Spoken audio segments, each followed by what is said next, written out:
Akashvani eight 90। दोस्तों, मेरा नाम सोनम रॉय है और मैं कबीर चौक रायगढ़ की निवासी हूँ। आकाशवाणी का लोगो एक पहचान है। जब हम इसे देखते हैं तो हमें तुरंत रेडियो और उसकी आवाज़ याद आती है। यह लोगो हमें भरोसा दिलाता है कि हमें सही जानकारी मिलेगी। पहले के समय में लोग रेडियो ज़्यादा सुनते थे। उस समय का रेडियो बहुत साधारण था, लेकिन लोगों का विश्वास बहुत मजबूत था। जैसे जैसे समय बदला, रेडियो में भी थोड़ा बदलाव आया।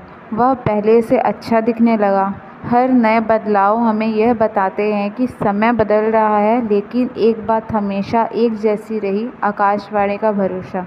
चाहे रेडियो पुराना हो या नया, लोग का विश्वास कभी कम नहीं होगा। मुझे लगता है कि रेडियो हमें एक अच्छी सीख भी देता है। हमें भी समय के साथ बदलना चाहिए, लेकिन अपनी पहचान नहीं भूलनी चाहिए। आकाशवाणी लोगों को जोड़ने का काम कराता है। अलग अलग जगहों के लोग इसे सुनते हैं और एक साथ जुड़ जाते हैं। यह हमें एकता का एहसास कराता है।